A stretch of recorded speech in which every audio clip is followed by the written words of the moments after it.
Hello दोस्तों, कैसे हैं आप सब लोग। आई होप आप सब लोग अच्छे होंगे। सभी लोगों को मेरा राधे राधे।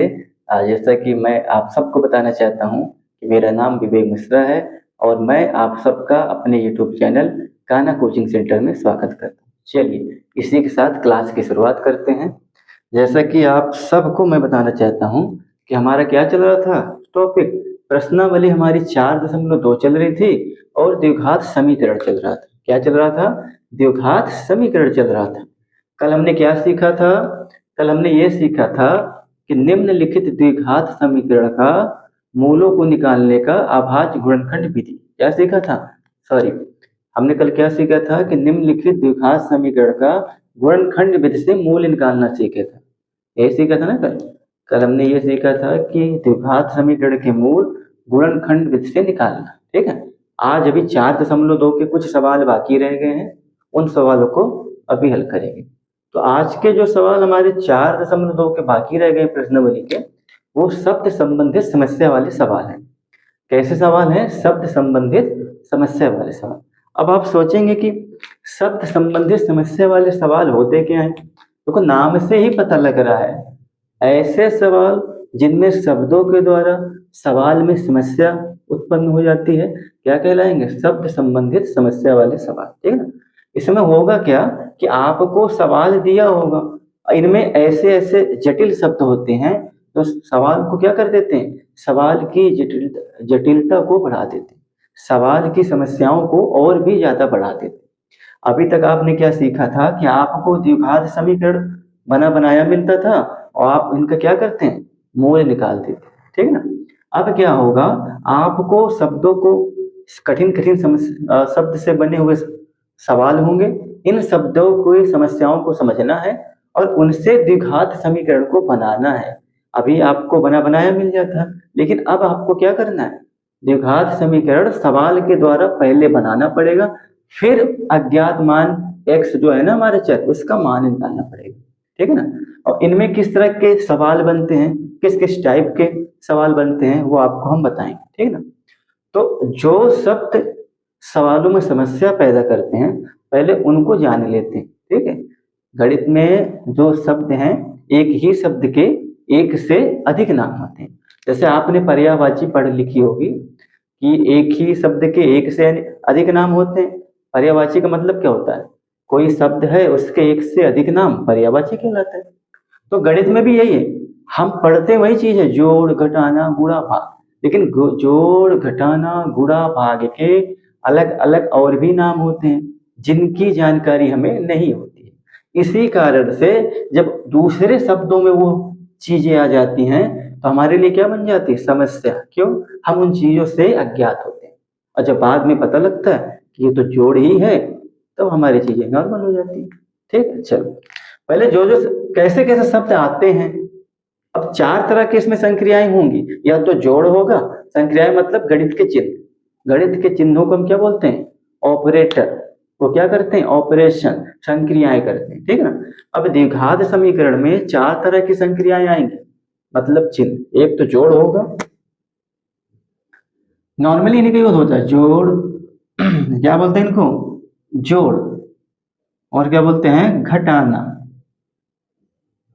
क्या बोलते हैं? घटाना। और क्या होता है? गुणा।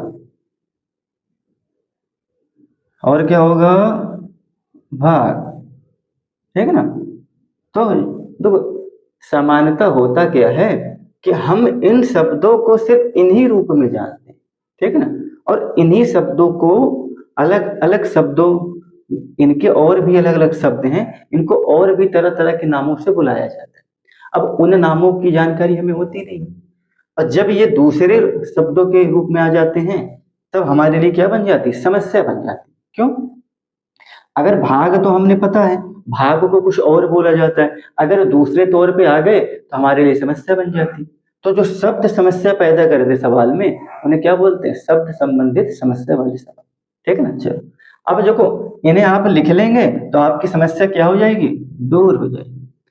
पर्यायवाची आपने पढ़ा होगा कि एक ही शब्द को एक से अधिक नाम से बोला जाता है, वैसे इनके भी एक से अधिक नाम होते हैं जो हमें जानकारी होती नहीं, तो आप लिख लेंगे। देखो, जोड़ को और क्या बोलेंगे? कुल। क्या मिलेंगे? कुल। कहीं कुल दिखेगा समझ लो वो जोड़ की बात करता है। और क्या देखेंगे? कुल मिलाकर। क्या होंगे? कुल मिलाकर। ठीक है ना? और क्या होंगे आपके? और होंगे। हमने बोला भैया 2 और 5 कितने हुए? तो जुड़े ना ये। और क्या होंगे आपके? 7 7। क्या हो जाएंगे? 7 7। ठीक है ना? चलो, ये अभी और है तो इनको थोड़ा और नीचे से लिख देंगे। ठीक है? इनको क्या कर देंगे? और नीचे से लिख देंगे। और क्या हो जाएगा आपका? देखो, और इनमें कौन से शब्द आते हैं? योग। क्या मतलब होता है? योग। ये शब्द जितने भी हैं इनका सबका मतलब जोड़ ही होता है। क्या होता है? जोड़ होता है। एक आप अलग से शब्द लिख लो इसमें, योग फल। क्या लिखोगे?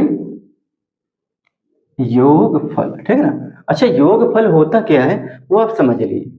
जैसे बड़े ये बुजुर्ग लोग कहते नहीं कि भैया कर्म करोगे तो आप मेहनत करोगे तो आपको उसका फल मिलेगा, कहते हैं ना कि मेहनत करोगे तो मेहनत का फल आपको मिलेगा। अच्छा, मेहनत का फल होता क्या है? बच्चा अगर किसी एग्जाम की तैयारी कर रहा है तो एग्जाम की तैयारी किया, उसके बाद जो परिणाम आया पास का, तो पास को क्या बोलते हैं? मेहनत का फल। जो एग्जाम की तैयारी बच्चे ने किया वो तो हो गया मेहनत, और जो परिणाम निकल के आया वो क्या हो गया? मेहनत का फल। ठीक है ना? देखो, परीक्षा की तैयारी,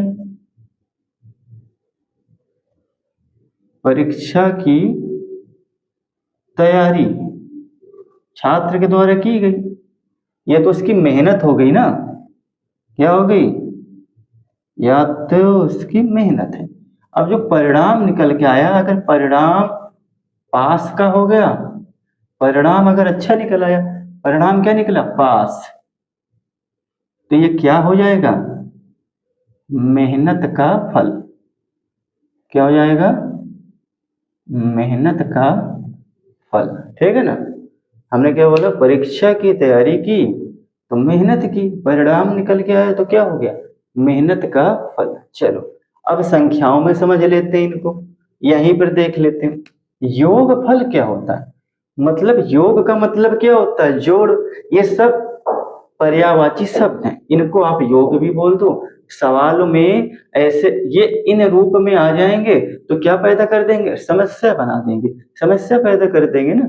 क्यों? क्योंकि बच्चा सामान्यतः इन्हीं को जानता है, इनको बहुत कम जानता है। चीजें वही हैं लेकिन बच्चों को क्या कंफ्यूजन बनी रहती है। और जब उनको पता लग जाए कि ये सब चीज एक ही चीज को क्या कर रहे हैं? दर्शा रहे हैं, इंडिकेट कर रहे हैं, तो बच्चे की समस्या हल हो जाती है। चलो, अब योगफल क्या होता है देख लो। हमने बोला 3, योग का मतलब होता है जोड़, तो भैया इनको जोड़ दो। जोड़ होता है तो 3 और 4 को हमने क्या कर दिया? योग कर दिया, मतलब जोड़ कर दिया। तो योग के बाद फल क्या निकला? देखो, अगर 3 4 मिले तो एक नई संख्या बनाए 7, तो मतलब 3 और 4 ने क्या कर दिया? प्लस क्या है? ऑपरेटर है। इन्होंने क्या किया? ऑपरेशन किया, ऑपरेशन किया। तो भैया जो रिजल्ट परिणाम निकल के आया, क्या निकल के आया? 7। तो ये 7 क्या हो गया? इनकी मेहनत का फल, इनके योग का फल हो गया ना ये। वहां तो कर्म का, मेहनत का फल था, यहाँ किसका है? यहाँ योग का फल। वहां आपने मेहनत की थी, यहाँ आपने मेहनत नहीं, यहाँ आपने क्या किया है? योग किया है। तो अगर आपने यहाँ पर योग किया है तो ये क्या निकल के आ गया? योग करने पर ये नई संख्या बनी, इसे क्या बोल देंगे? योग फल। क्या बोलेंगे? योग फल। योग फल क्यों बोलेंगे बच्चों? क्योंकि ये योग के द्वारा फल निकल के आया है ना। किसके द्वारा निकल के आया है? योग के द्वारा निकल के आया है फल, इसलिए क्या बोलेंगे? इसको योग फल बोलेंगे। ठीक है बच्चे? हमने क्या बोला कि हमने मेहनत किया तो मेहनत का फल हमें मिला है। यहाँ हमने क्या किया? यहाँ योग किया है। योग का मतलब जोड़ ही होता है। ये पर्यायवाची शब्द होते हैं। क्या होते हैं? पर्यायवाची शब्द होते हैं। अब इनका योग किया तो योग के बाद जो फल निकल के आया 7 के रूप में, ये क्या हो गया? योग फल। आई होप आपको समझ में आया। ठीक है ना? तो ये आप लिख लीजिए। अब चलते हैं घटाने की तरफ। ये आप किसकी तरफ चलते हैं? घटाने की तरफ। ठीक है ना? ये योग हो गया। अब चलते हैं घटाने की तरफ। चलो, अब अगला हमारा क्या है? घटाना। घटाना को हम क्या लिखते हैं? माइनस। ठीक है, चलो। अब इन्हीं को और अलग अलग शब्दों से मिलाया जाता है, बोला जाता है। इनमें सबसे ज्यादा महत्वपूर्ण क्या है? जो अक्सर पूछता है उसको क्या बोलते हैं? अंतर। क्या पूछते हैं? क्या, सॉरी, क्या बोलते हैं? अंतर बोलते हैं। अंतर मतलब क्या होता है? घटाना ही होता है। क्या होता है? घटाना ही होता है। क्या होता है? घटाना है, वही होता है। तो सबसे ज्यादा क्या पूछा जाता है? सबसे ज्यादा सवाल इन्हीं से ही बनते हैं। देखो, माइनस में इन्हीं शब्दों का यूज क्या होता है? ज्यादा होता है। और ये बच्चे को अक्सर क्या होता है? पता होता है। ठीक है ना? क्या होता है? पता होता है। और क्या होता है? देखो, ये तो हो गया अंतर। और क्या होता है? जैसे पूछने कि भैया 8 में से 3, 8 में से 3 निकल गए तो कितना बचा? तो एक क्या होता है? बाकी और शब्दों का भी यूज होता है, लेकिन सब ज्यादा जो इस्तेमाल होता है यही होता है। ठीक है ना? क्या होता है? अंतर। घटाना में सिर्फ और सिर्फ इन्हीं शब्दों का ज्यादा इस्तेमाल होता है। दोनों का मतलब एक ही होता है। ये पर्यायवाची क्या होती है? शब्द होती है। ठीक है। अब आप ले लो गुणा। क्या लोगे? गुणा। गुणा को आप क्या बोलोगे? एक तो आप बोलोगे गुना। क्या बोलोगे? गुना। क्या बोलोगे आप? एक तो आप इसे गुना बोलोगे। क्या बोलोगे? इससे आप गुना बोलोगे। गुना का मतलब जैसे सवाल में आपको दे दिया जाएगा कोई संख्या दूसरी संख्या का 4 गुना है, या आपको ऐसे दे देगा कि x जो है y का कितना गुना है? 4 गुना है। मतलब y का 4 गुना, y में 4 का गुणा। समझ में आया? कोई संख्या x जो है y का कितना गुना है? 4 गुना है। कोई संख्या x जो है y का 4 गुना है। 4 गुना का मतलब गुणा होता है, मतलब 4 गुणा है। क्या है? 4 गुणा है। ठीक है ना? हमने क्या बोला? कोई संख्या x जो है y का कितने गुना है? 4 गुना। अगर ऐसी दशा बनेगी तो गुना का मतलब गुणा होता है। तो मतलब 4 गुना मतलब y से 4 का गुणा करा देंगे। और क्या शब्द आते हैं? देख लो। एक आता है गुणांक। क्या आता है? गुणांक। अब गुणांक क्या होता है वो आप समझ लो। ठीक है ना? ये शब्दों से पता लग रहा है कि गुणा का अंक। क्या पता लग रहा है? इसको अगर आप तोड़ दो दो शब्दों में, क्या बनेगा? गुणा का अंक। क्या बनेगा? गुणा का इस, ये क्या है? संधि है। क्या है? संधि विच्छेद आपने पढ़ा है ना? हिंदी जब आप पढ़ेंगे, हिंदी व्याकरण, तो वहां पर ये संधि विच्छेद, ये संधि हो गया, इसका विच्छेद कर दोगे, अलग कर देना विच्छेद मतलब। ठीक है ना? आपने क्या बोला? गुणा का अंक मतलब, गुणा मतलब आपने जो गुणा किया है उसका अंक कौन सा है। जैसे आप एग्जाम्पल से समझने की कोशिश करिए बच्चे। हमने लिख दिया 12। क्या लिख दिया? 12। अब 12 को आप और क्या लिख सकते हैं? 6 गुणे 2। हमने क्या लिख दिया? 6 गुणे 2। ठीक है ना? अगर आपसे हम पूछेंगे कि 6 के गुणा का अंक क्या है, तो ये 6 है। इसका गुणा जो है इसका अंक क्या है? तो ये 2 है। क्या है? 2। मतलब 6 के गुणा जो किया है, 6 के गुणा का अंक क्या है? 2। अब 2 के गुणा का अंक क्या पूछोगे तो 6 बता दो। ठीक है ना? जैसे हमने लिख दिया 4 बराबर क्या था? 2 गुणे 2। पूछेंगे 2 के गुणांक, 2 के गुणांक 2 है। इधर से भी देखोगे तो 2 के गुणांक 2। ठीक है ना? हमने लिख दिया 16। इसका क्या लिख दिया? 8 गुणे 2। ठीक है? अब पूछेंगे भैया 8 का गुणांक बता दो। तुमसे क्या पूछेगा? तुमसे ये पूछेगा कि भैया ये तुम 8 का गुणांक बता दो। तो ये 16 का कितने गुणांक होते हैं? 2 गुणांक। अभी 8 का गुणांक क्या है इसमें? तो आप 8 के गुणा का अंक, तो 8 के ये गुणा है, इसका अंक क्या है? 2। अब 2 के गुणा का अंक क्या है? 8। ठीक है ना? एक तो गुना होता है, एक तो गुणांक। और क्या होता है? और होता है गुणनफल। क्या होता है? गुणनफल। क्या होता है? गुणनफल। ठीक है ना? अच्छा, गुणनफल क्या होता है? हमने बताया था मेहनत करने के बाद जो मिलता है वो मेहनत का फल होता है। योग करने के बाद जो मिलता है वो योग का फल होता है। अब गुणा करने के बाद जो मिलेगा वो क्या हो जाएगा, गुणन फल। जैसे दो संख्या हमने क्या ले ली, ये 4 है, ये 3 है। अब 4 का 3 में गुणा करोगे तो एक नई संख्या क्या मिलेगी, 12। तो मतलब ये जो 12 मिला है ना, ये गुणा करने के बाद फल मिला है। इनका गुणा करने के बाद फल क्या मिला, 12। तो ये गुणा का फल है, क्या बोल दोगे, गुणन फल। क्या बोल दोगे, गुणन फल, ठीक है ना। तो ये सब शब्द इसमें आएंगे, कैसे, गुणा में आते हैं, ठीक है ना। चलो अब किस पे आ जाओ, भाग में देख लो। आपका जोड़ का हो गया, घटाना का हो गया, आपका किसका हो गया, गुणा का हो गया। अब आपका किसका बाकी है, अब आप भाग फल का देख लो, भाग का देख लो। चलो भाग का होता है ना, चलो ये हो गया भाग।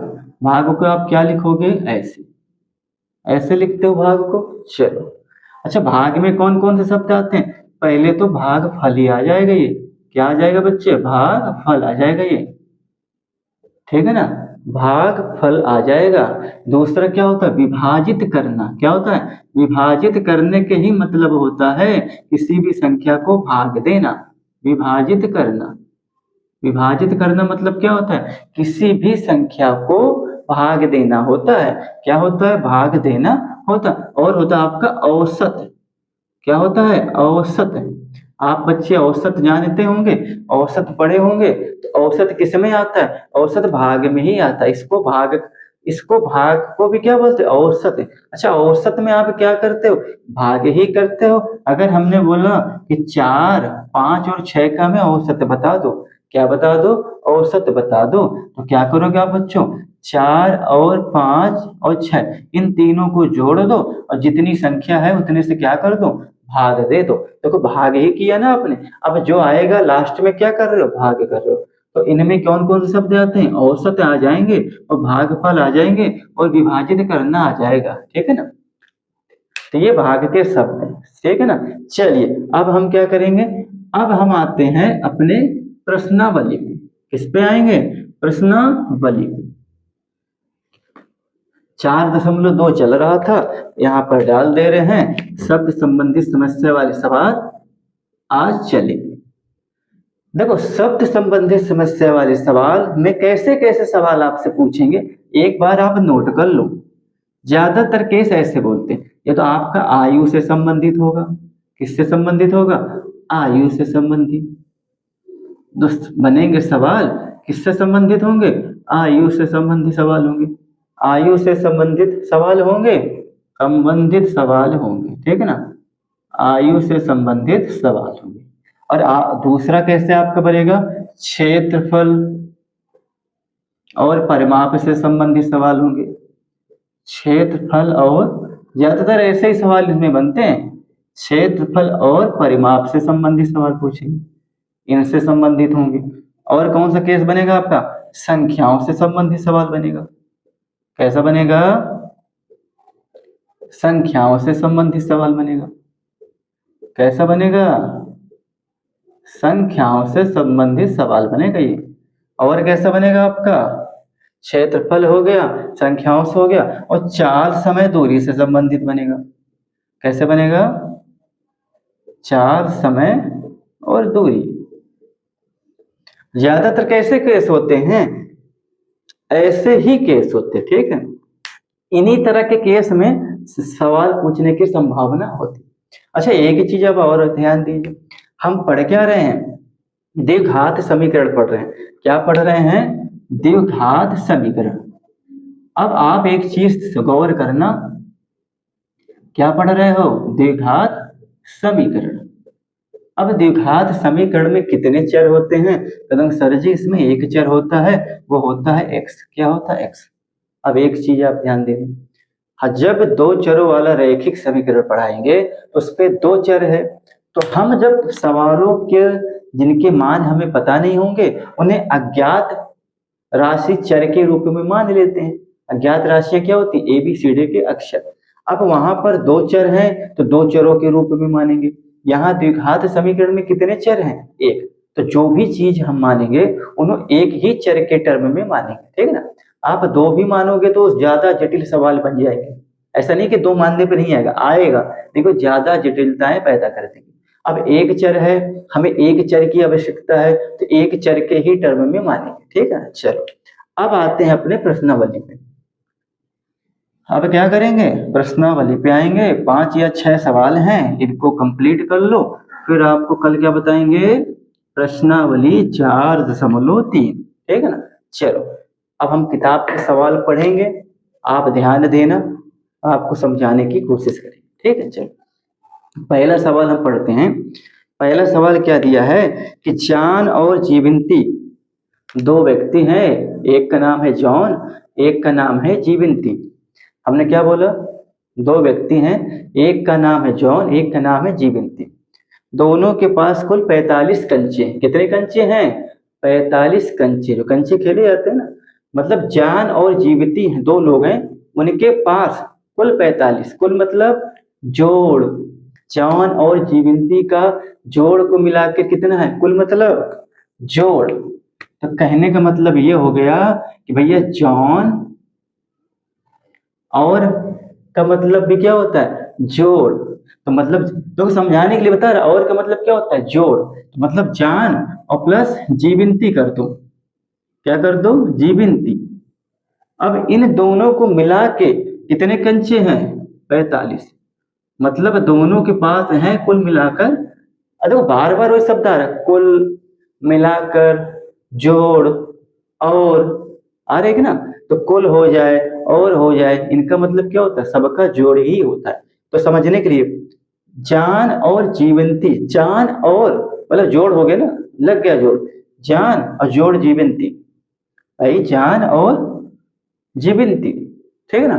तो मतलब जॉन और मतलब जोड़, मतलब ये इनटू को अगर मिला दें तो दोनों को मिला, मतलब दोनों के पास कितने, कुल का मतलब दोनों के पास 45 कंचे हैं, ये अलग अलग नहीं है, मतलब कुल 45 कंचे हैं, कुल मतलब जोड़, मतलब कुल 45 कंचे हैं जो इन दोनों के पास मिलाकर है, ठीक है ना। 45 कंचे इन दोनों के पास मिलाकर, ये हमें नहीं पता कि इन 45 में इनके पास कितना है और जीवंती के पास कितना। टोटल दे रखा है कि भैया 45 है, अब 45 में से जॉन के पास कितने हैं, जीवंती के पास कितने हैं, वही हमें निकालना है, ठीक है। अब सवाल आगे पढ़ते हैं। कह रहा है कि जॉन और जीवंती दोनों के पास कुल 45 कंचे, ठीक है। अब क्या कह रहा है, दोनों ने 5-5 कंचे क्या कर देते हैं, खो देते हैं। होता है कि भैया इन दोनों में दोस्ती है, तो अब दोनों के पास जो भी चीज है सब इकट्ठा लिए, 45 कंचे हैं और इन दोनों को मिलाकर, भाई इन दोनों के कंचों को मिलाकर 45 कंचे हैं, ये इन दोनों के कंचों को मिलाकर 45 कंचे। अब अलग अलग इनके पास कितना है वो हमें नहीं पता, वो ना वो किसको पता है, वो भैया जॉन और जीवंती को ही पता है, ठीक है ना। चलो अब कह रहा है कि दोनों ने 5-5 कंचे क्या कर दिए, खो दिए। दोनों ने 5-5 कंचे खो देते हैं और अब उनके पास कंचों की संख्या का गुणनफल कितना हो जाता है, 124 हो जाता है। कितना हो जाता है, 124 हो जाता है। कह रहा है कि दोनों के पास 45 कंचे खो देते हैं और उनके पास संख्याओं, हाँ कंचों की संख्या का गुणनफल 124 हो जाता है। हमें जानना चाहेंगे भैया आरंभ में उनके पास कुल कितने कंचे हैं, ठीक है ना। हमसे ये कह रहा है, अब आप सवाल समझ लो, भैया जॉन और जीवंती दो पर्सन हैं और दोनों के पास कुल, कुल का मतलब समझते हो, जोड़, इन दोनों के कंचों को जोड़ दे तो कितने हो जाते हैं, 45। कुल का मतलब जोड़ होता है, इन दोनों के कंचों को अगर जोड़ दें तो 45 कंचे। अब अलग अलग इनके पास कितने हैं वो हमें नहीं पता, वो तो भैया इन्हीं को पता होगा कि अलग अलग कितने। अब वही चीज हमें क्या करनी है, निकालनी। अब हमसे कह रहे हैं कि भैया दोनों ने 5-5 कंचे खो दिए, क्या कर दिए, दोनों ने 5-5 कंचे खो दिए। तो भाई और क्या कह रहा है, जब 5-5 कंचे खो देते हैं और अब उनके पास कंचों की संख्या का गुणनफल, जब 5-5 कंचे खो देंगे तब जो कंचे बचेंगे उनका गुणा कर दो, तो गुणा करने के बाद जो फल निकल के आएगा ना वो 124 दे रखा है, ठीक है ना। अभी समझाएंगे। और कह रहा है कि हमें जानना चाहेंगे कि आरंभ में उनके पास कुल कितने कंचे थे। कह रहा भैया प्रारंभ में उनके पास कितने कंचे, तो हमें तो पता नहीं, तो हम क्या करेंगे, हम अज्ञात राशि के रूप में मान लेंगे। देखो हम क्या मानेंगे भैया, माना कि जॉन के पास कितने कंचे हैं, किसी एक को तो मानना पड़ेगा। जॉन के पास कंचों की संख्या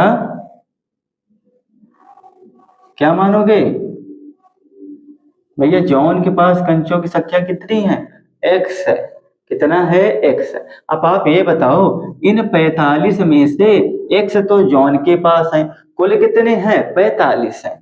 तो अब जीवंती के पास कितने बचेंगे, अभी एक्स है तो एक अज्ञात राशि, ये कोई संख्या तो होगी ना, वो हमें पता नहीं, ये पता नहीं कितनी, कोई तो संख्या तो होगी कि भैया 10 है कि 20 है, तो पता नहीं। अगर ये संख्या होती, हम बोलते कि भैया जॉन के पास 20 कंचे, कितने हैं, 20। तो अब बता दो कि जीवंती के पास कितने कंचे बचेंगे, बचेंगे कम से कम, या फिर अंतर, इनका मतलब क्या होता है, घटाना। अब कह रहे हैं जीवंती के पास कितने बचेंगे, तो आप ये बताओ भैया कुल 45 हैं, अगर जॉन के पास 20 हैं तो 45 में 20 घटाओगे तभी तो जीवंती का निकलेगा, यही तो करोगे, तो वही हम भी करेंगे। भैया जॉन के पास एक्स कंचे हमने मान लिया, अब एक्स तो ये 45 सही है, तो जो बचेगा वो जीवंती के पास होगा, और जीवंती के पास कितने हो जाएंगे, जीवंती के पास कितने बचेंगे भैया, इसमें से इनकी संख्या घटा दो तो जीवंती का निकल के आ जाएगा, कितना हो जाएगा, जीवंती का। ठीक है, तो जीवंती के पास कंचे कितने हो जाएंगे, 45 माइनस एक्स। अब हमसे क्या कह रहा है कि भैया जब ये कब होता है, जब ये 5-5 कंचे खो देते हैं। जॉन के पास कंचों की संख्या नहीं, ये सॉरी, ये तो इनकी वर्तमान स्थिति है कंचों की, कि भैया जॉन के पास कंचों की संख्या एक्स है 45 में से, तो जीवंती के पास क्या बचेगा, इन 45 में से एक्स घटा देंगे तो 45 माइनस एक्स। ठीक है, चलो अब दूसरी शर्त हमारी क्या कह रही है, देखो ये तो हमारी पहली शर्त थी, क्या थी, पहली शर्त। और क्या द्वितीय शर्त अनुसार, द्वितीय शर्त अनुसार द्वितीय शर्त हमारी क्या कह रही है कि भैया इन दोनों ने क्या किया, 5-5 कंचे खो दिए। खोने का मतलब, अगर भैया 5 कंचे गायब हो गए तो मतलब कम पड़ गए ना उनके पास। अब इसके पास एक्स था, इसने एक्स में से 5 खो दिया, तो एक्स में से 5 खोने का मतलब भैया एक्स में 5 हटा दो, जो तभी तो इसके पास बचे हुए कंचे आएंगे। हमने बोला भैया इनके पास 20 कंचे हैं, इन्होंने 5 कंचे खो दिए, अब 20 में 5 खो दिए तो कितना बचा, 15। 15 कैसे निकाले, 20 में 5 घटा के। अब 20 की जगह यहाँ पर क्या, एक्स, एक्स में से इतने 5 कंचे खो दिए, तो अब क्या, जब द्वितीय शर्त अनुसार 5 कंचे खोने पर, जब दोनों ने मिलकर 5, देखो दोनों ने अलग अलग क्या किया, 5 कंचे खोने पर, ये 5 कंचे जब खो दिए तब कितना बचेगा, तब जॉन के पास कंचों की संख्या कितनी हो जाएगी, कंचों की संख्या, जब 5-5 कंचे क्या करते हैं, देखो 5 कंचे खोने पर, ये 5-5 कंचे खोने पे कर दो, क्योंकि भैया दोनों ने 5-5 कंचे खोए ना, भैया देखो इसको ऐसे लिख दो, भैया 5-5 कंचे खोने पर, दोनों लोगों ने 5-5 कंचे खो दिए, तो भैया जब दोनों लोगों ने 5-5 कंचे खो दिए तो भैया जॉन के पास कंचों की संख्या कितनी हो जाएगी, एक्स थे, एक्स में 5 ये खो दिया। इसी प्रकार जीवंती के पास कितनी हो जाएगी भैया, जीवंती के पास कंचों की संख्या कितनी हो जाएगी, देखो जीवंती के पास कितने थे, 45 माइनस एक्स। अब 45 माइनस एक्स में जीवंती ने क्या कर दिया, 5 खो दिया, इसने भी खो दिया, ठीक है ना। अब भैया घटा दो, 45 में 5 गया, 40, 40 माइनस एक्स, ठीक ना, ये क्या आ गए, ये जीवंती के पास कंचों की संख्या। अब कह रहे हैं कि जब 5-5 खो देते हैं ना, तो जो कंचे इनके पास बचते हैं, इन दोनों के क्या गुणनफल कितना है, 124। देखो हमने बोला जितने शब्द लिखवाए थे सब समस्या हमारे सब काम आ रहे। कह रहे जब ये दोनों 5-5 कंचे को क्या करते, खो देते, तो जो खोने के बाद जो इनके पास ये कंचे बचते हैं, ये क्या है, इन कहते जो कंचे बच रहे हैं इनका गुणनफल कितना दे रखा है, 124। कितना दे रखा है, इनका गुणनफल दे रखा है 124। अब गुणनफल क्या है हमने अभी बताया था, तो जैसा शब्द बोले वैसा रख दो। अब समझो, हम यहाँ आपको समझा दे रहे हैं, इसको मिटाएंगे फिर समीकरण हमारा बन जाएगा, हम उस पर हल करके दिखाएंगे। जगह की शॉर्टेज है, देखो कह रहे जब 5-5 कंचे खो देते हैं तो जो उनके पास कंचे आते हैं इनका गुणनफल, गुणनफल मतलब इनका गुणा करोगे जो फल निकल के आएगा, यही सिखाया था ना, इनका गुणनफल मतलब आप यहां समझो ऐसे, मतलब x माइनस 5 और कितना है 40 माइनस x, गुणनफल मतलब गुणा, हमने क्या गुणनफल मतलब होता है कि गुणा करने के बाद मिलने वाला फल, अभी हमने समझाया था। तो कह रहा है इन दोनों का गुणनफल मतलब इनका गुणा कर दो और जो फल निकल के आ रहा है वो कितना आ रहा है 124।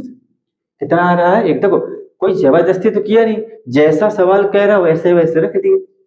देखो अगर शब्द जो हमने लिखवाए हैं सबका मतलब समझ में आ गया तो कुछ नहीं है, बड़ा आसानी से कर दो। देखो क्या बोला, इन दोनों संख्या का जो संख्या बची है इनका गुणनफल, मतलब कि गुणनफल मतलब होता है कि दोनों का गुणा कर दो तो उसके बाद जो फल निकल के आ रहा है कितना आ रहा है 124 आ रहा है, ये सवाल पे कहा है। ठीक है, अब ये हमारा बन गया इक्वेशन। अब इसको हल करेंगे और क्या करेंगे, भैया हमसे पूछा जॉन और जीवंती के पास कितने कंचे वो बता दो, तो ये अज्ञात चर है इनका मान हमें निकालना होता है। चलो ये बन गया है, इसको हम मिटा देंगे, जगह नहीं है, इन चीज को यहां हल करेंगे। चलो देखते हैं, आई होप कि आपको ये सब समझ में आया होगा। देखो हमने पहले भी बोल दिया कि भैया रटना नहीं है, अगर आप रटोगे तो आपको कभी भी सवाल समझ में नहीं आएगा। आप भैया रटते जाओ और सवाल लगाते जाओ, कोई पूछेगा तो बता तो पाओगे नहीं।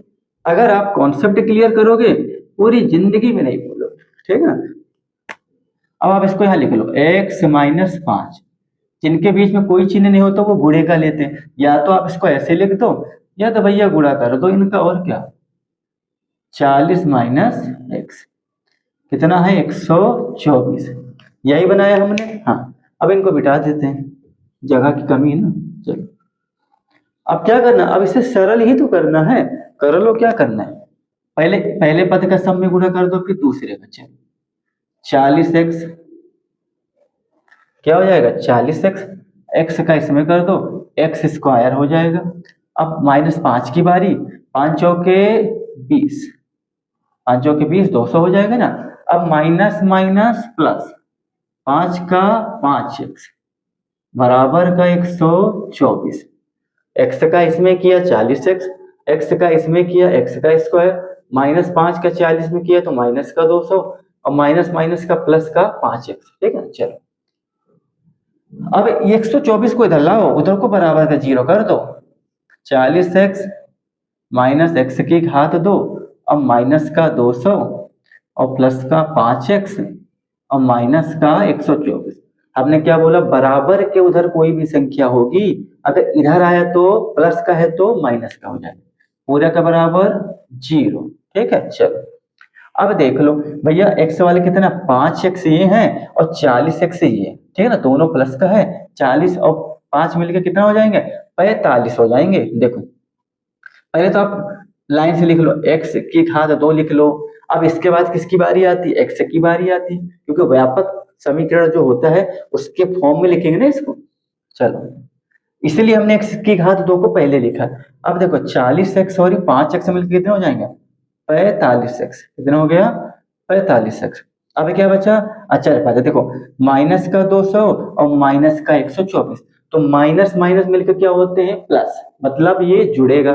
तो 200 में 324 अरे 124 जोड़ दो, कितना हो जाएगा 324।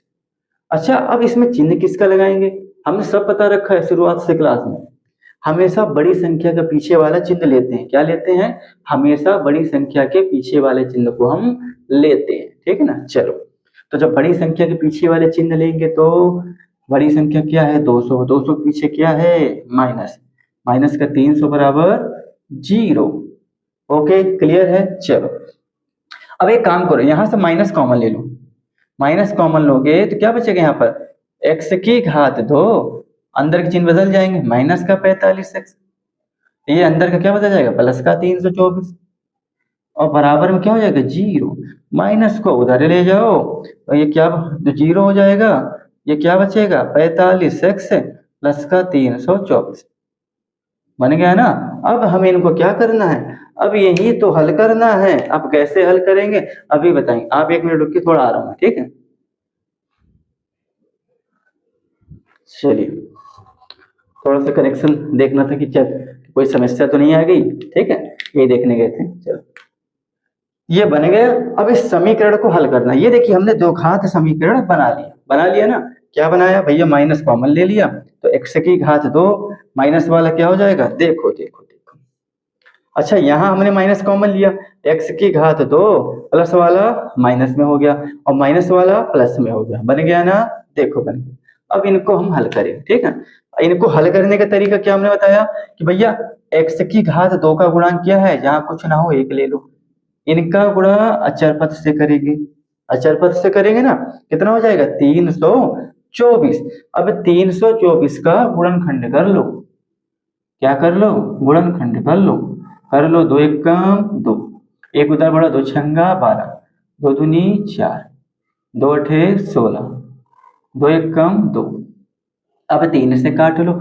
अच्छा, कोई भी संख्या विभाजता का नियम हमने आपको बताया है, आप हमारा वीडियो देखिएगा कि भैया कोई भी संख्या 3 से कटेगी तो उसके सभी अंकों को आपस में जोड़ दो।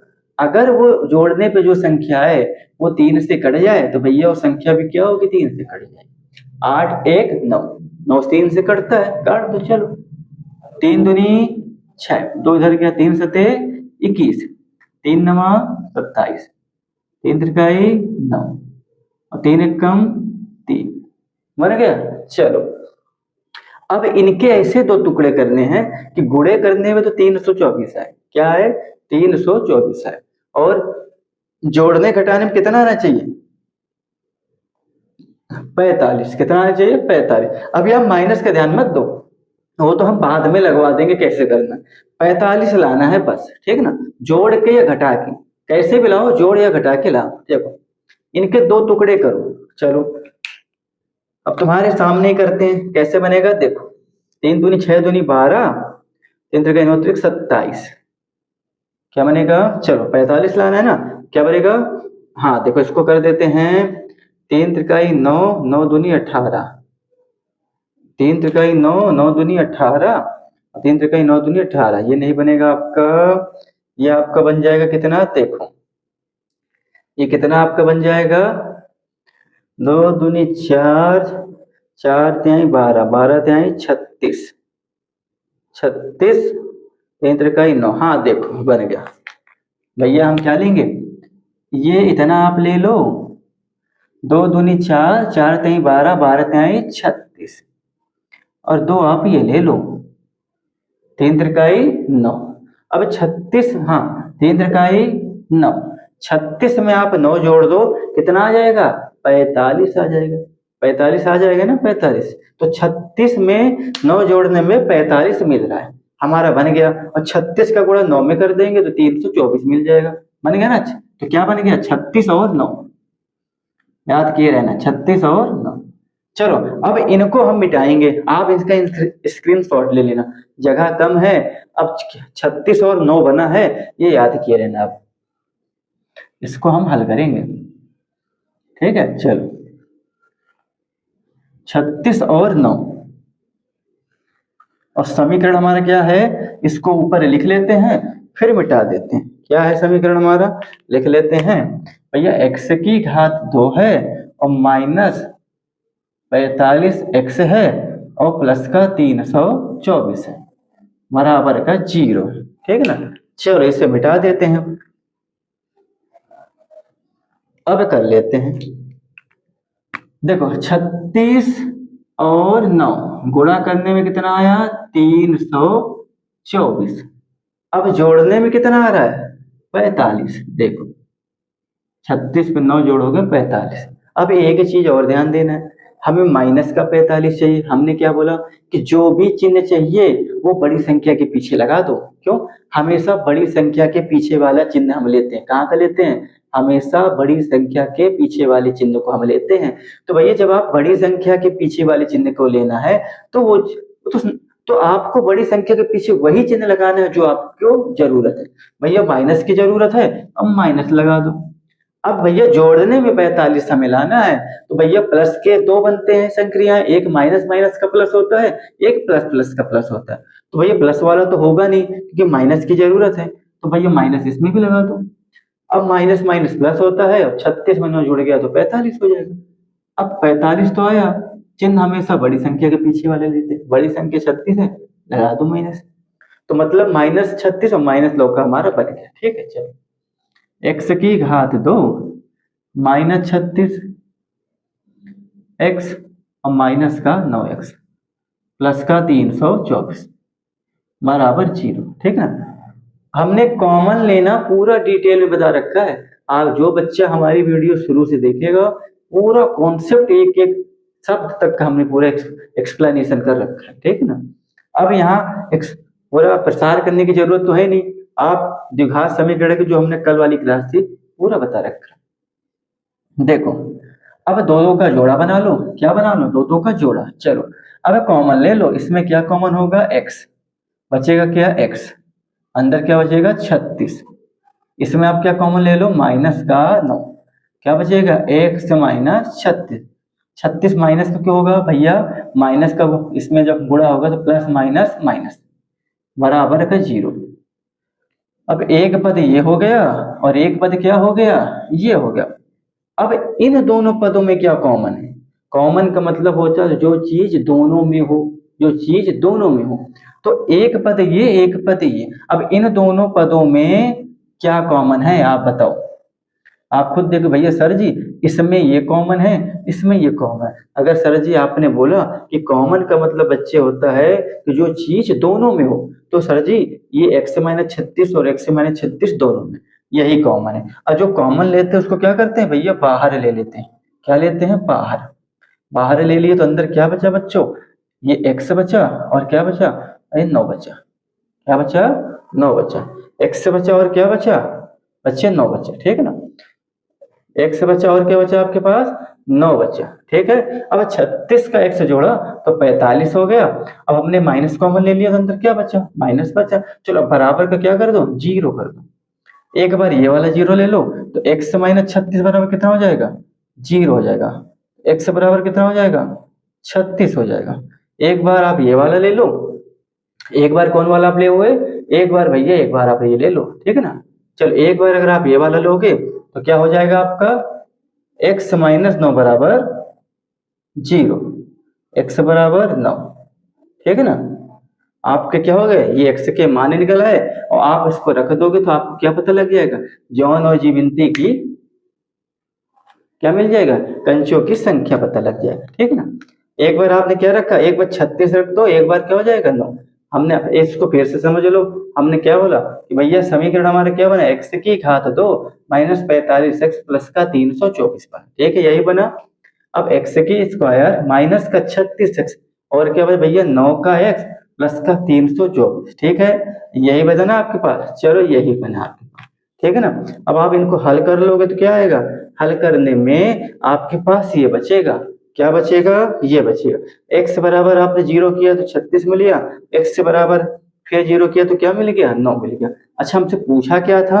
हमसे ये पूछा था कि हाँ, आरंभ में उनके पास कुल कितने कंचे थे? आरंभ में उनके पास कुल कितने कंचे थे, ये हमसे पूछा था। ठीक है ना? आरंभ में उनके पास कितने कंचे थे वो हमसे क्या कर रहा है? वो हमसे पूछा था। ठीक है, चलो ठीक है। तो आरंभ में आप क्या कर दोगे? उनके पास 36 कंचे थे और कितने थे? 9 कंचे थे। 1 कंचे बचेंगे ना। 1 मिनट आप रुको ना थोड़ा। ठीक है ना? थोड़ा टाइम दीजिए।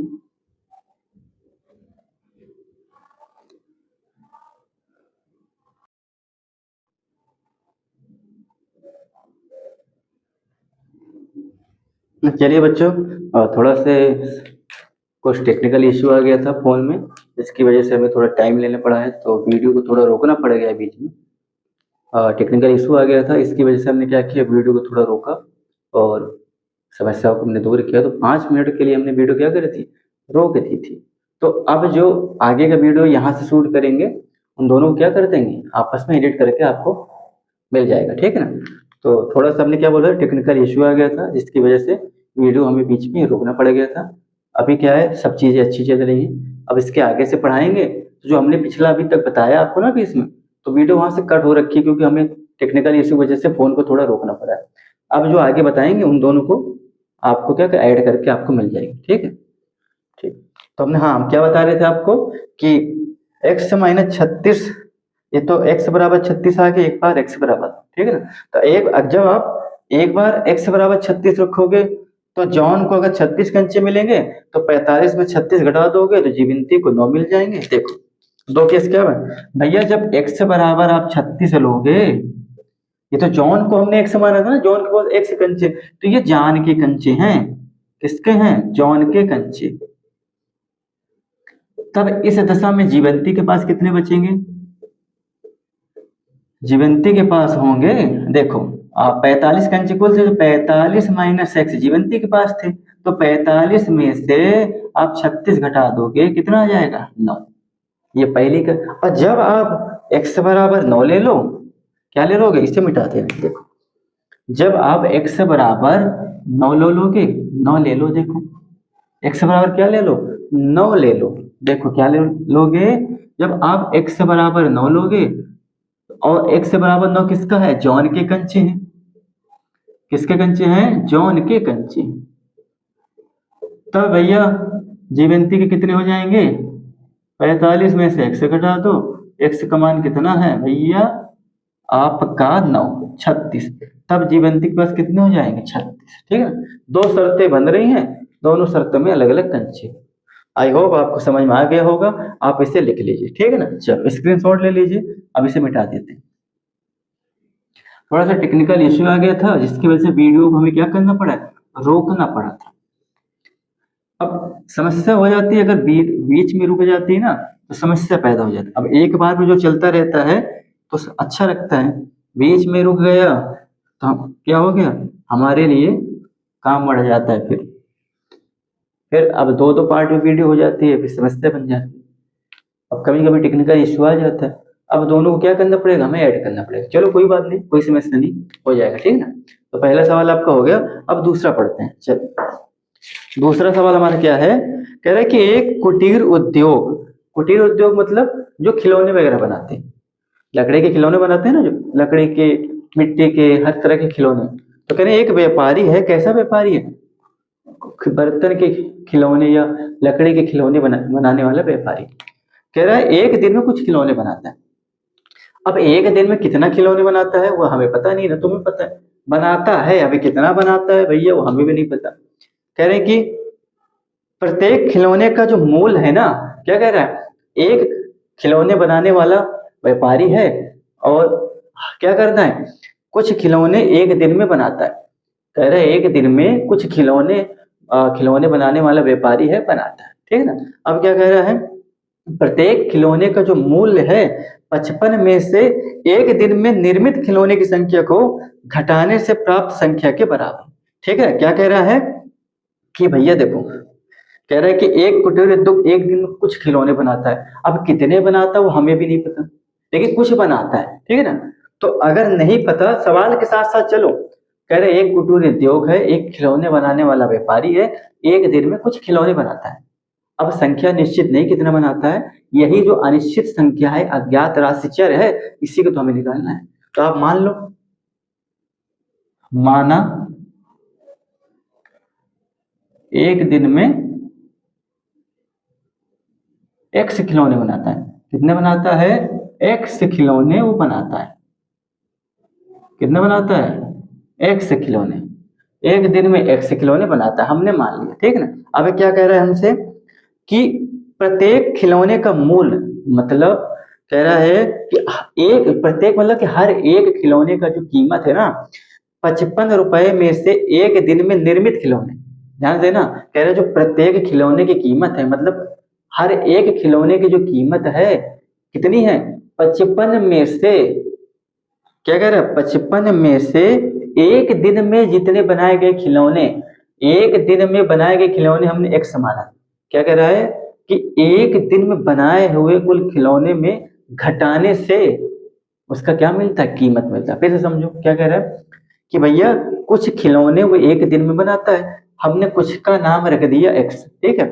अब कह रहा है कि जो हर एक मतलब कि प्रत्येक खिलौने की कीमत कितनी हो, आपको बता रहा है कि प्रत्येक खिलौने की कीमत 55 में से एक दिन में बनाए गए खिलौनों को घटाने पे प्राप्त जो मिलता है उतना है। क्या बोला कि भैया प्रत्येक खिलौने का मूल्य कितना है, प्रत्येक खिलौने मतलब एक खिलौने का मूल्य, बात तो बराबर है, हर एक खिलौने का मूल्य, प्रत्येक खिलौने का मूल्य क्या कहता है, प्रत्येक खिलौने का जो मूल्य है 55 रुपए में से एक दिन में निर्मित जो खिलौने हैं उसको घटा दो, उतना है कह रहा है। 55 रुपए में से एक दिन में निर्मित खिलौने को घटाने से जो हमें मिल रहा है, ये मिला, वो क्या हो जाएगा, एक खिलौने की कीमत। समझ में आया, ठीक है। अब देखो क्या कह रहा है कि हाँ एक दिन, हाँ किसी एक दिन कुल निर्माण लागत कितना है, 750 थी। कह रहा है कि किसी एक दिन का अगर वो खिलौने तो वो रोज बनाता था, किसी एक दिन का उसने आकलन निकाला कि भाई साहब खिलौने तो हम रोज बनाते हैं, चलो देखते हैं कि भैया हर दिन तो अलग अलग बनाते हैं, लेकिन एक एवरेज रखा जाए कि भैया आज के दिन हमने कितने रुपए के खिलौने बनाया, ठीक है ना। तो किसी एक दिन उसने देखा, उसका मन हुआ कि चलो आज ही देख लेते हैं कि हमने कितने खिलौने बनाए, कितने रुपए के बनाए। तो किसी एक दिन क्या लिखा है कि उसने देखा जितने भी उसने खिलौने बनाए थे उनकी लागत कितनी आ रही थी, 750। कितनी आ रही थी, 750 आ रही थी। तो कह रहे हैं कि भैया कि उसके द्वारा उस दिन निर्मित खिलौने की संख्या हमें बता दो।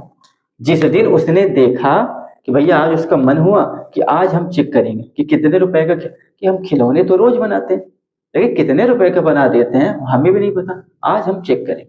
उस जब चेक करने बैठा तो उसने देखा 750 रुपए का उसने क्या बना दिया, खिलौने।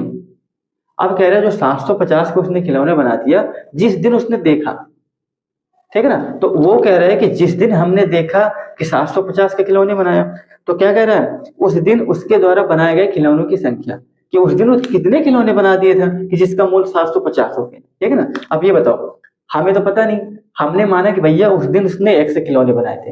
हमने क्या माना था, उस दिन उसने एक्स खिलौने बनाए थे। एक्स एक अज्ञात राशि है और चर है, इसी अज्ञात राशि का मान पता लग जाए संख्या में तो भैया पता लग जाएगा कि उसने उस दिन कितने खिलौने बनाए थे। तो हमने क्या माना, उसने उस दिन एक्स खिलौने बनाए थे और एक खिलौने का मूल्य इतना। तो एक्स खिलौने का मूल्य कितना हो जाएगा, देखो भैया एक्स खिलौने का मूल्य क्या कर दोगे, 55 में से इनको गुणा कर दोगे। क्यों भैया, ये एक खिलौने की कीमत है, हमने बोला एक खिलौने की कीमत है 10 रुपया, तुमने बनाया 20 खिलौना, तो कुल कितना उसका हो जाएगा मूल्य, 20 में 10 का गुणा करके निकालोगे ना, वही हम भी कर रहे हैं। भैया एक खिलौने का मूल्य, एक देखो एक दिन में बनाया गया खिलौने एक्स और एक खिलौने का मूल्य कितना है, 55 माइनस एक्स। तो कुल खिलौने का अगर मूल्य निकालेंगे तो कुल खिलौने जो है उसका एक खिलौने से गुणा कर देंगे, तो हमारा ये 750 जो आया है वो क्या कह रहा है, कुल खिलौने की लागत।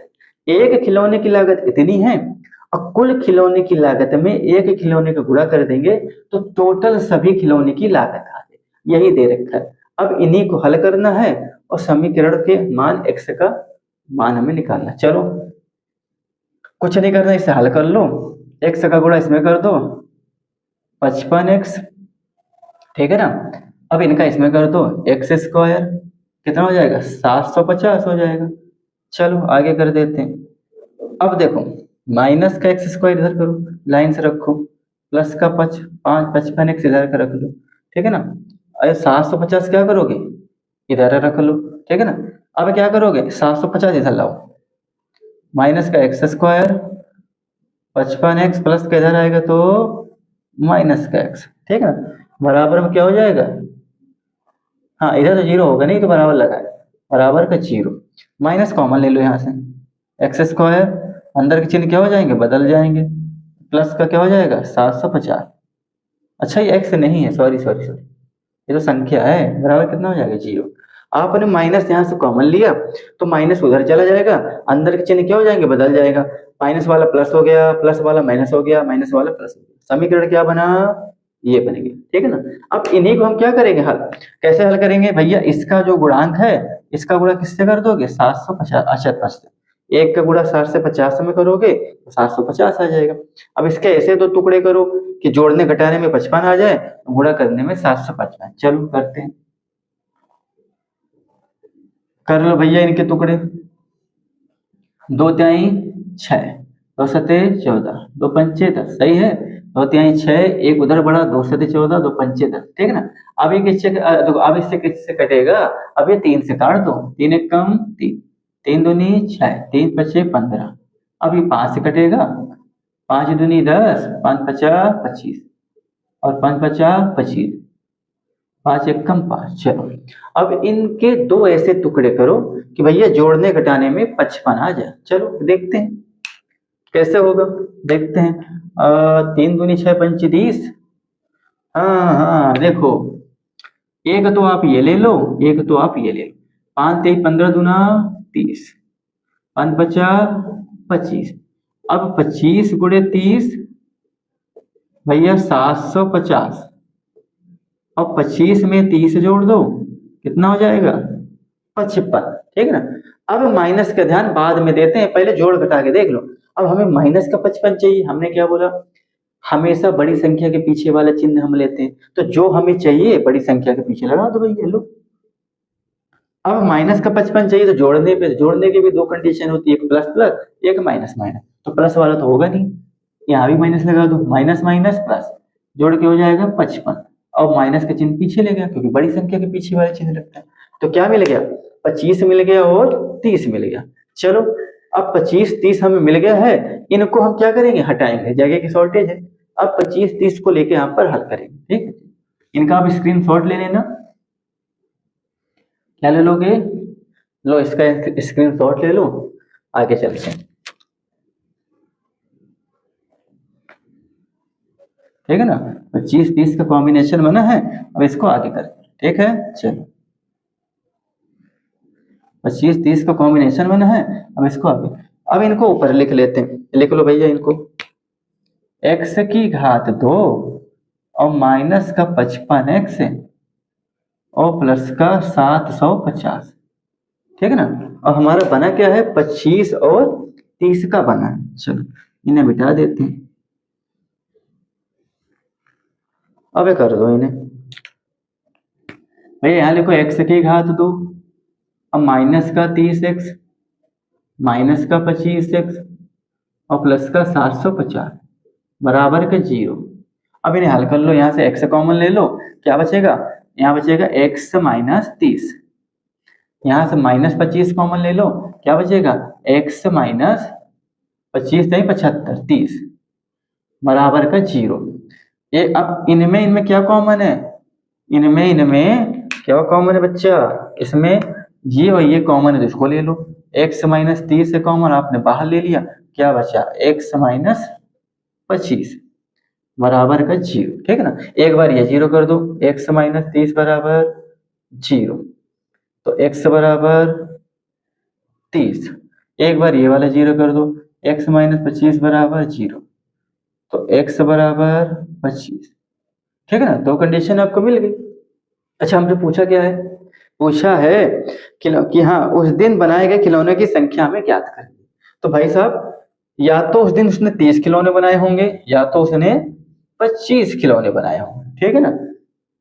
अगर आप ये लोगे तो 30 हो जाएगा और ये लोगे तो 25 हो जाएगा। समझ में आया आप सबको, आई होप समझ में आया हो, ठीक है ना। चलो आगे देखते हैं, ये आप लिख लीजिए, इसको मिटा देते हैं हम, फिर आगे की तरफ चलते हैं, ठीक है। चलो आपके 2 सवाल हो गए, आज इसको कंप्लीट कर लेते हैं। और क्या करते हैं इसको, आज इसको कंप्लीट कर लेते हैं, ठीक है ना।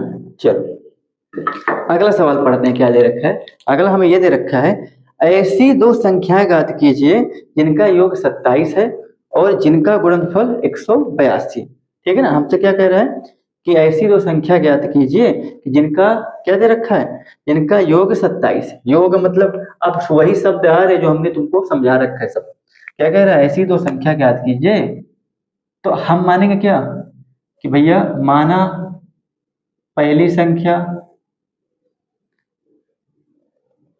कितनी, x, क्या मानोगे x।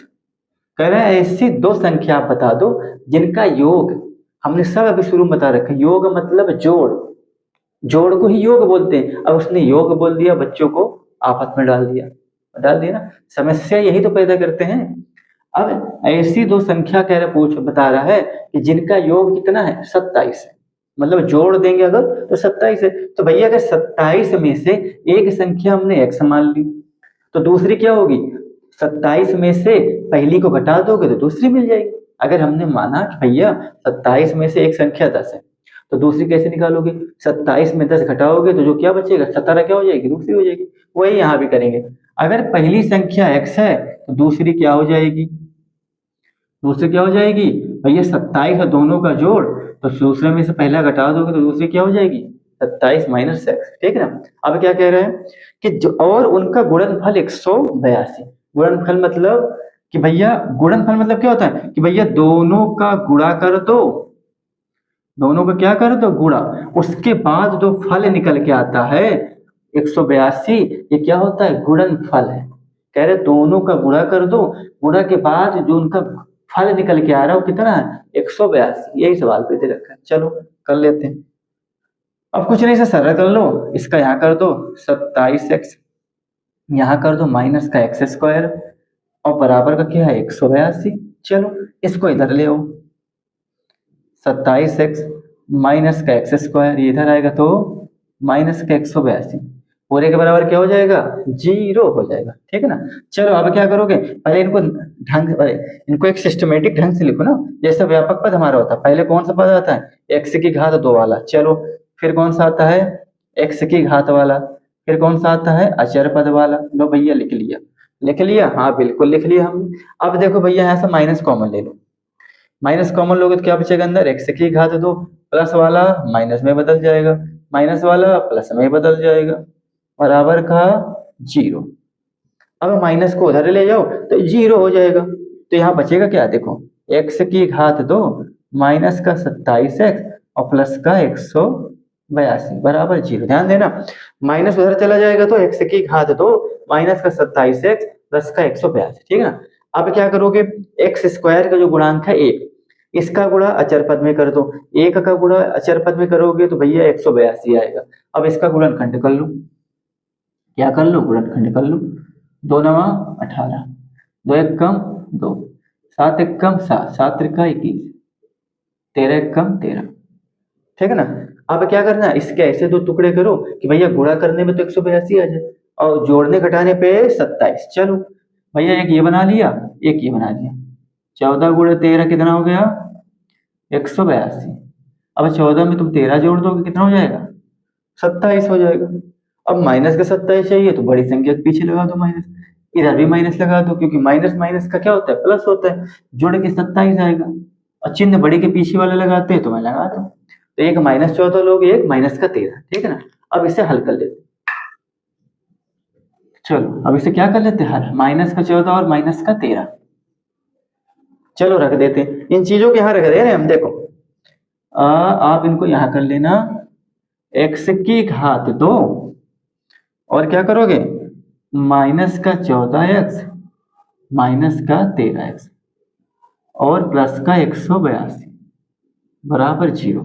ठीक है। चलो कर लेते हैं। यहाँ अब ये दो का जोड़ा बनाओ, यहाँ x कॉमन ले लो तो x माइनस, अच्छा ये उल्टा लगा दे क्या, x माइनस 14, यहाँ माइनस का 13 कॉमन ले लो तो x माइनस 14 बराबर का 0। अब इनमें क्या कॉमन है सर, ये कॉमन है, x माइनस 14 कॉमन ले लो तो x और माइनस का 13, ये बचेगा बराबर का 0।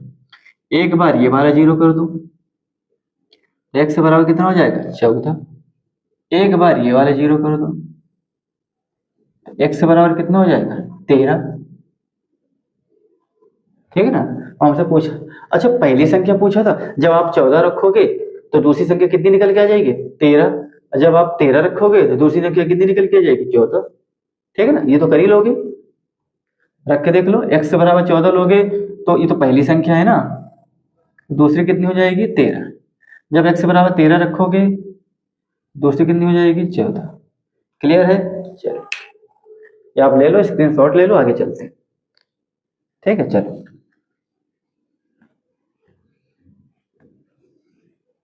3 सवाल आपके हो गए इसके। इसको आज खत्म कर देते हैं, क्या करेंगे, इसको आज खत्म कर देते हैं। ये सवाल आपका क्या कर देंगे, आज खत्म कर देंगे। ठीक है, चलो अगला सवाल देखते हैं। हमें दे रखा है कि दो क्रमागत धनात्मक पूर्णांकों ज्ञात कीजिए, इनके वर्गों का योग 365। हमसे कह रहा है कि दो क्रम से धनात्मक पूर्णांक हमें लेने हैं, जिनके वर्गों का योग कितना दे रखा है, 365। भैया जब क्रम की बात हो ना, क्रमागत मतलब क्रम से, क्रम से मतलब ऐसा नहीं कि भाई तुम जंप करके कूदोगे, हम भाई एक एक कदम चलो, एक कदम के बाद दूसरा कदम, ऐसा नहीं कि भैया एक के बाद तुम डायरेक्ट छलांग लगा दिए वहां पहुंच गए, ऐसा नहीं करना। क्रम बोल दिया तो मतलब एक के बाद क्या आएगा, दो, दो के बाद तीन, तीन के बाद चार, ये होता है क्रम से। क्रमागत मतलब क्रम से, ठीक है ना। पहले दो धनात्मक क्रमागत पूर्णांक, पूर्णांक मतलब क्या होती है, जो भी संख्याएं होती है 1 2 3 4, ठीक है।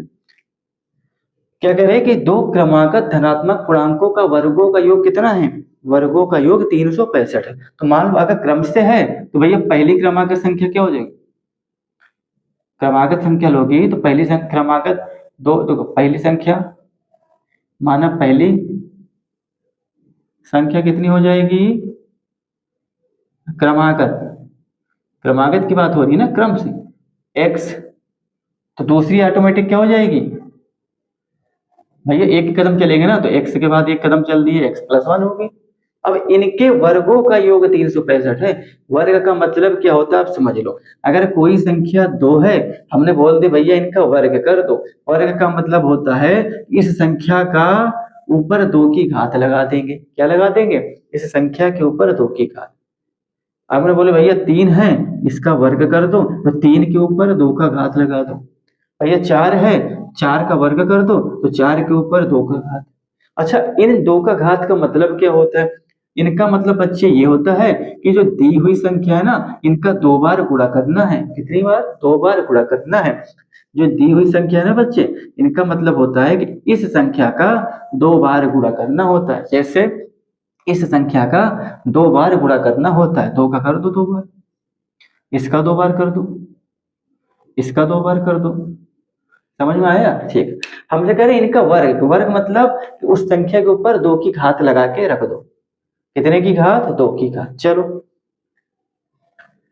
ये समझ में आया होगा तो इसे कर दे रहे हैं। कह रहे इनके वर्ग कर दो फिर उसका योग कर दो। कह रहे इनके वर्गों का योग, पहले इनका वर्ग कर दो। भैया x का वर्ग कर दिया, वर्ग मतलब किसी भी संख्या के ऊपर 2 की घात। अब क्या कह रहा है, x+1 का भी वर्ग करो, कर दिया। लो भैया कह रहा है अब इनका योग कर दो, योग मतलब जोड़, हमने सिखाया ना, इनका जोड़ कर दिया। कह रहे जो अब ये जोड़ करने पे जो निकल के आ रहा है ना, कितना आ रहा है, कह रहे भैया 365 आ रहा है। कितना आ रहा है, 365 आ रहा है। तो हो गया, अब इसको सरल कर लेते हैं। चलो इसको ऐसे, हाँ अब इसे सरल कर लो। भैया ये एक सर्वसमिका होती है, बीजगणितीय सर्वसमिका होती है, इसे हम लिखवा दे रहे। देखो अगर आप इसे a मान लो, इसे b मान लो, तो एक सर्वसमिका होती है बीजगणितीय, a+b का वर्ग होता है a का वर्ग प्लस b का वर्ग और प्लस का 2ab। ठीक है ना, ये आप लिख लो। ये सर्वसमिका होती है बीजगणित की, 5-6 सर्वसमिका होती है। ए अगर इसे आप a मान लो b मान लो, तो a+b का वर्ग क्या होता है, a² प्लस का b² प्लस का 2ab। ठीक है ना, अब इसके अनुसार इसको हम रखें। चलो देखो x की घात 2 प्लस, इससे a माना था ना, a², b माने थे b² प्लस 2ab, ठीक है, बराबर 365। चलो अब x² मिलके 2x², एक का वर्ग एक ही होगा, प्लस 2x बराबर 365। ठीक है। चल इसको इधर लाओ, 2x² प्लस का 1, 2x प्लस वाला इधर आएगा तो माइनस में हो जाएगा, बराबर का 0। अब देखो 2 की पावर x की घात 2, और अब इधर भैया अचर पर देखो ले लो, अब इसे क्रम से लिख लो 2x। अब प्लस माइनस माइनस मतलब घटेगा, तो 365 में 1 गया तो कितना आ जाएगा, 364 हो जाएगा बच्चों। अब चिन्ह कौन सा लगाते हैं, बड़ी संख्या के पीछे वाले चिन्ह लगाते हैं, बड़े के पीछे माइनस लगा दो बच्चों, कितना आ जाएगा 0। तो 2x की घात 2 प्लस 2x माइनस का 364, ठीक है। अब इसको और सरल कर लेते हैं अपनी सुविधा के लिए, कि हमारा 2x² है, यहाँ पर क्या है हमारा, यहाँ पे भी 2x है हमारे पास। अब हम 2 का क्या कर लेंगे, कॉमन ले लेंगे, क्या लेंगे बच्चों, कॉमन। यहाँ x की घात 2 बचेगा, यहाँ x बचेगा, यहाँ 2 एक कम 2 और 1 जाएगा, 2 अट्ठे 16, 2 दूनी 4, ठीक है बच्चों, ठीक। अब 2 को आप उधर ले जाओ तो 0 हो जाएगा, तो आपके पास बचेगा क्या बच्चों, देखो इसे हम मिटा दे रहे हैं, इसे क्या कर दे रहे हैं, मिटा दे रहे हैं।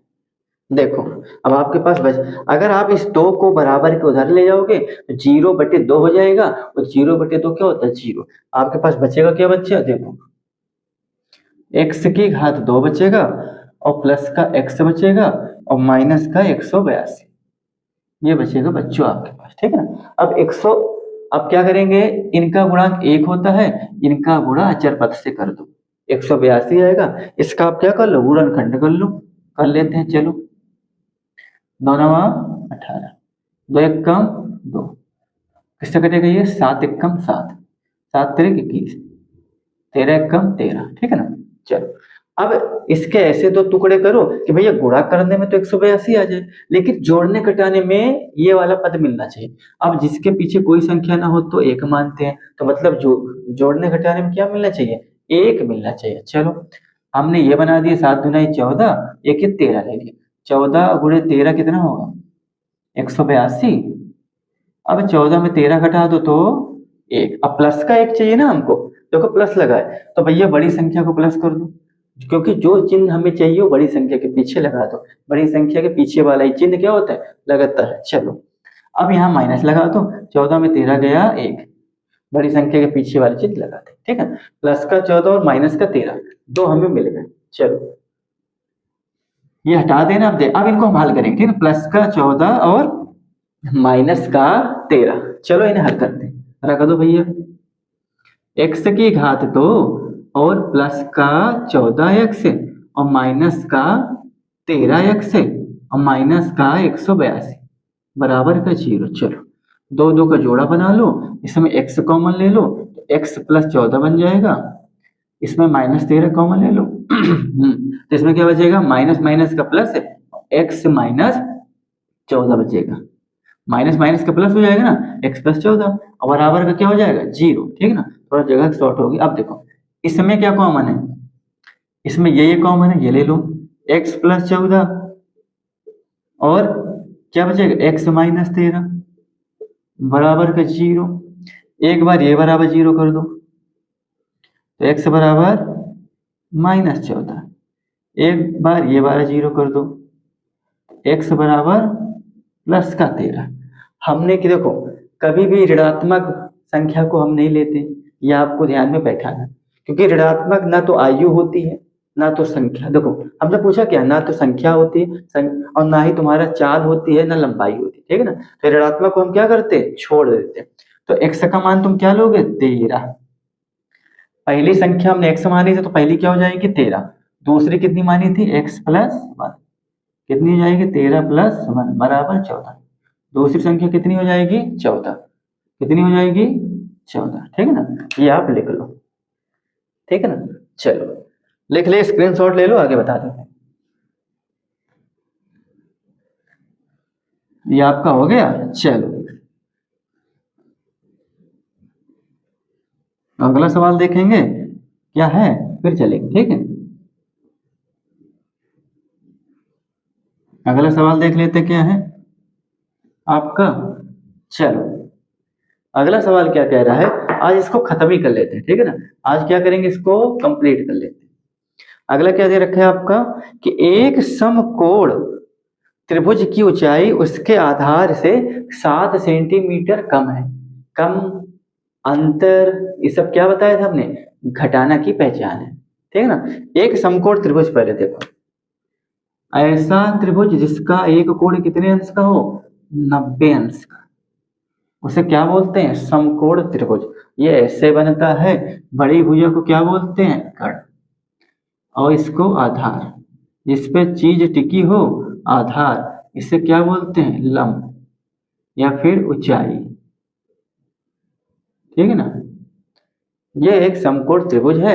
हम तो क्या कह रहे हैं, इसकी, हाँ, उस एक समकोण त्रिभुज की ऊंचाई उसके आधार से 7 सेंटीमीटर कम है, आधार से कम है। तो भैया मान लो कि माना आधार कितना है, माना आधार x है। अब x से 7 सेंटीमीटर कम क्या दे रखा है उसकी, भैया x से 7 सेंटीमीटर उसकी ऊंचाई दे रखी। हमने क्या बोला, कम, अंतर, इन सब का मतलब क्या होता है, घटाना ही होता है। तो जहां आपसे पूछ लिया भैया कम है तो घटा दो भैया, तो ऊंचाई कितनी हो जाएगी, ऊंचाई हो जाएगी x में 7 घटा दो। क्यों, हम बताएं, देखो शब्द की समस्या ये होती है। अब कम है, बच्चा समझ नहीं पा रहा है, सीधा बैठा लो भैया, कम का मतलब सर जी ने बताया था अंतर, घटाना, तो भैया घटा दिया 7। अब क्या कह रहा है, यदि कण 13 सेंटीमीटर, कण कितना दे रखा है, कण दे रखा है 13 सेंटीमीटर, हमसे क्या कह रहा है, तो अंत दो भुजाएं ज्ञात करिए। अंत दो भुजाएं मतलब ये, अच्छा यही क्यों बोला कि दो भुजाएं ज्ञात करो, क्योंकि ये निश्चित भुजा नहीं है ना, अब इसमें अज्ञात मान x बैठा है, इस x को हमें भगाना है, इसकी जगह संख्या लाना है, तभी तो इनकी पूछ हो रही है। ये तो पहले से तय हो गया कितना है। अब कैसे करेंगे, देखो पाइथागोरस प्रमेय होता है, समकोण त्रिभुज में ही लगता है। क्या होता है, पाइथागोरस प्रमेय। पाइथागोरस प्रमेय क्या होता है पहले आप जान लो। ये समकोण त्रिभुज में लगता है कि ये सिर्फ तब समकोण त्रिभुज पे ही लगता है। समकोण त्रिभुज जिसका मान, जिसका एक कोण 90 अंश का हो, तो उस पर पाइथागोरस प्रमेय क्या लग जाता है कि जो बड़ी भुजा होती है कर्ण, इसका वर्ग कर दो, और ये जो लंब का वर्ग कर दो, और प्लस आधार के वर्ग के बराबर होता है। क्या होता है, बड़ी भुजा का जो वर्ग है, लंब के वर्ग और आधार के भुजा के वर्ग के क्या होता है, बराबर होता है। अब यही चीज हम यहाँ क्या करेंगे, रखेंगे, ठीक है ना। आप क्या लिखोगे यहाँ पर कि पाइथागोरस प्रमेय से, क्या लिखोगे, पाइथागोरस प्रमेय से। चलो भैया पाइथागोरस प्रमेय लगा दो, क्या होता है, कर्ण का वर्ग बराबर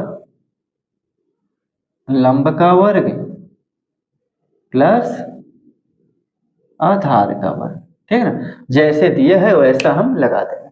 ये समकोण त्रिभुज है, ये बना दो, ठीक है ना। चलो ये हटा दे रहे हैं हम, इसको भी हटा देंगे क्योंकि सवाल हम यहाँ पर हल करेंगे, ठीक है ना। ये आप लिख लो। इस पे देखो, इस पे अगर लिखना चाहो तो आप लिख भी लो, ठीक है ना। अगर आपको ये दिया भी, हमने बता रखा है, देखो इस पे आप दर्शाओगे आपको, ये आपको 13 दी है, ये आपको कितना दिया, x दिया है, ये आपको कितना दिया, x माइनस 7 दिया है, ठीक है ना। यही चीज आपको दे रखी है। चलो इसे भी आप लिख लो। अब आप देखो सवाल को, जैसा हमें क्या रख देते हैं भैया, कर्ण कितना है 13 का वर्ग, लंब कितना है हमारा x माइनस 7 का वर्ग, आधार कितना है x का वर्ग। चलो रख देते हैं, 13 तिरहिम कितना होता है 169 होता है। देखो 13 के ऊपर 2 की घात का मतलब 13 का गुणा 2 बार, हमने अभी इससे पिछले बताया था कि वर्ग का मतलब क्या होता है, 13 के ऊपर 2 का घात मतलब कि भैया बच्चों इस संख्या का कितनी बार गुणा, 2 बार कर दिए। अब ये क्या है, ये एक सर्व समीका होती है, बीज गणितीय सर्व समीका। अगर आप इसे a मान लो, इसे b मान लो, देखो a माइनस बी का वर्ग क्या होता है, a का वर्ग प्लस b का वर्ग और माइनस का 2ab, ठीक है ना। यही चीज हम यहाँ पर लगा देंगे। चलो लगा दो, इसको a माना था तो भैया इसे क्या करोगे, x का वर्ग, और इसे क्या करोगे, प्लस का 7 का वर्ग माइनस का 2 गुणे a और ये b, और प्लस का x का वर्ग, यही दे रखा है। चलो 169। अब देखो x का वर्ग 7 के ऊपर 2 का मतलब 7 का 2 बार गुणा 7 सता 49। अब इनका निकाल लो, 2 सते 14x प्लस का x की घात 2, ये आया। चलो अब इसको और हल कर लेते हैं, ये हटा दे रहे हैं, ठीक है ना, ये आप लिख लेना, इसको हटा दे रहे हैं, ये लिख लेना, इसको क्या कर दे रहे हैं, इसको हटा दे रहे हैं, ठीक है ना। ये आप 1 मिनट थोड़ा रुकिए, मैं आ रहा हूँ। चलो चीजें सही हैं, और ऐसा कोई टेक्निकल इश्यू नहीं है, थोड़ा बीच में देखना पड़ता है कि ऐसा ना हो कि वीडियो रुक तो नहीं गया। चलो ठीक है, ये सही सही चल रहा है, ठीक है ना। तो अब ये हो गया, अब इसको देखते हैं, इसको यहाँ हल करते हैं। 169 दे रखा है बराबर एक्स स्क्वायर 2 है, मिलकर कितना हो जाएगा 2x²। और क्या है, अब इसे लाइन से लिख लो, माइनस का 14x, और क्या है प्लस का 49, कितना है प्लस का 49, ठीक है ना। चलो प्लस का 49 हो गया ना आपके प्लस का 49। चलो अब क्या करोगे आप, देखो 169 को आप उधर ले जाओ, क्या करोगे 169 को उधर ले जाओ, या तो सबको इधर ले जाओ, या तो इसको क्या कर दोगे उधर ले जाओ, या तो 49 को क्या कर दो 169 को उधर ले जाओ, इसको क्या कर दो 0 के बराबर दिखा दो। देखो या तो आप ऐसे कर लो,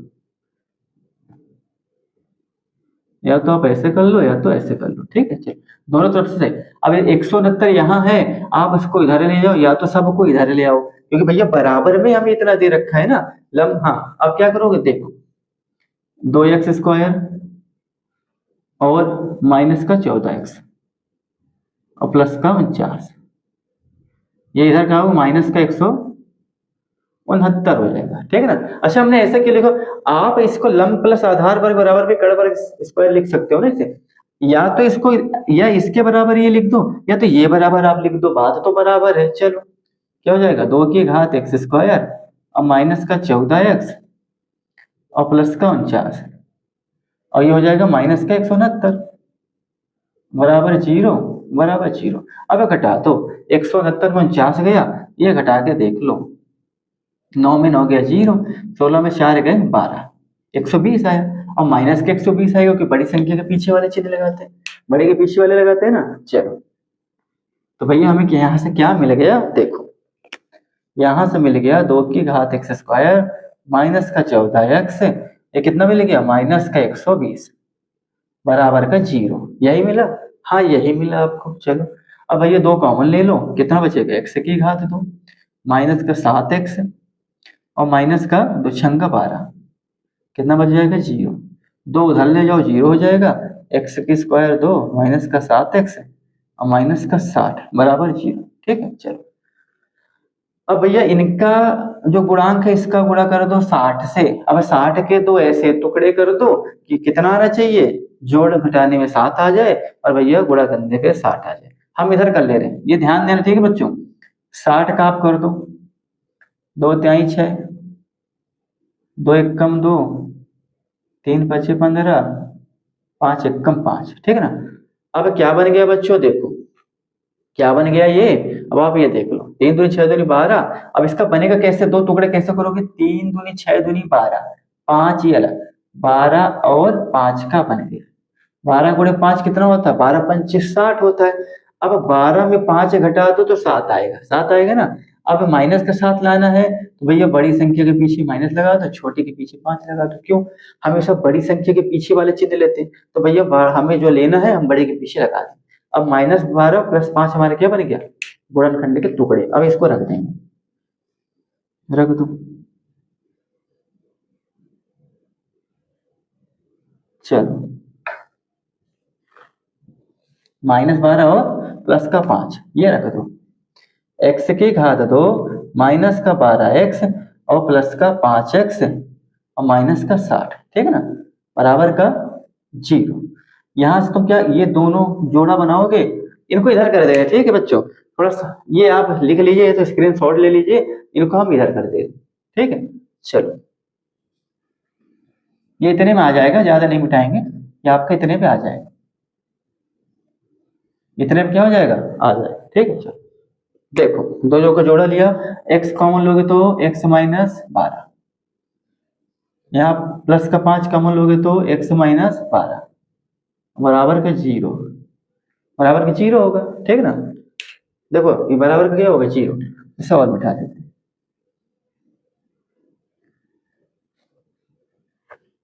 देखो अब इनमें क्या कॉमन है भैया, x माइनस 12 कॉमन है, बचा क्या, x प्लस 5 बचा बराबर का 0।